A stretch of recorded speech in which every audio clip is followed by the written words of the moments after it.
Hi, I'm Rachel Mellon. And I'm Sam Stiles with the Poly Post this week. The farm store at Kellogg Ranch hosted the 21st annual Pumpkin Festival on Saturday and Sunday, a tradition that many look forward to all year. Festival attendees ranged in all ages: babies in strollers, kids running around choosing pumpkins, students hanging out with friends, parents, and grandparents. Not only were a sea of pumpkins a main attraction, but also the corn maze, various vendors, and different folk performances attracted people from all around. In the 3 years since the farm store has been on its own with the festival, it has only grown in size.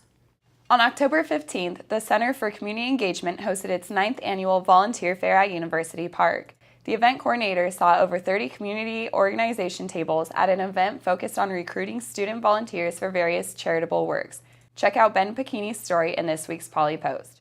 At a university such as Cal Poly Pomona, where the philosophy is learn by doing, there are numerous hands-on, scholarly, and well-qualified faculty members who teach and mentor their students closely, so by the time they graduate, they are well-prepared, educated, and knowledgeable members of their respective fields. One faculty member in particular is history professor Amanda Padani.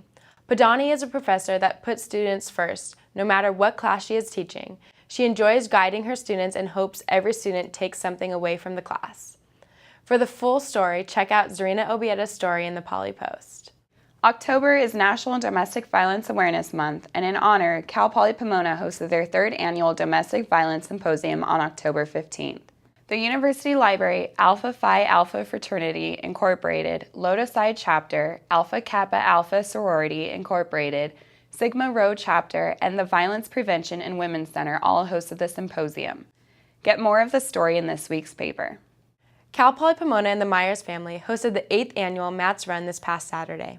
Around 800 participants walked and ran the race in honor of Matt Myers, a communication student at Cal Poly Pomona and an avid runner. In 2005, Myers was struck by a car while using a crosswalk on Kellogg Drive. He later died in a Los Angeles area hospital. The run is a 5K that begins at 8 a.m. each year. It takes participants across the campus, through orange groves, next to the sports complexes, around pastures, and ends in the Arabian Horse Center, near where Myers was struck. Participants in the event were of all ages. Every ROTC from the university participated, as well as a cross-country team from a local elementary school.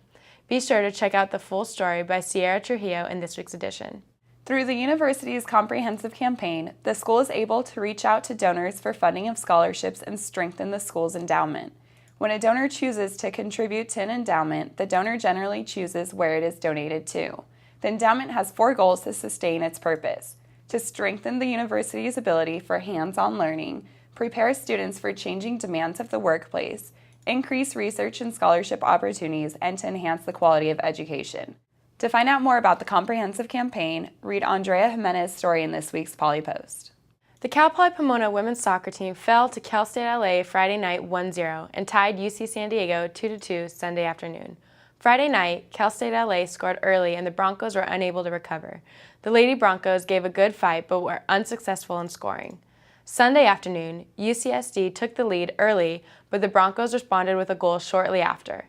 Going into halftime with a score of 1-1, each team came out hungry in the second half. The Broncos scored another goal, hoping to walk away with a W, but the Tritons responded to tie the game 2-2. After double overtime, the Lady Broncos tied, having an overall record of 5 wins, 4 losses, and 5 ties. The Cal Poly Pomona men's soccer team, after double overtime, tied CSULA Friday night. Sunday, the Broncos came out with fire, but UCSD was able to tuck one away early in the first half. The Broncos fell to the Tritons Sunday 1-0. I'm Sam Stiles. And I'm Rachel Mellon. We'll see you next time.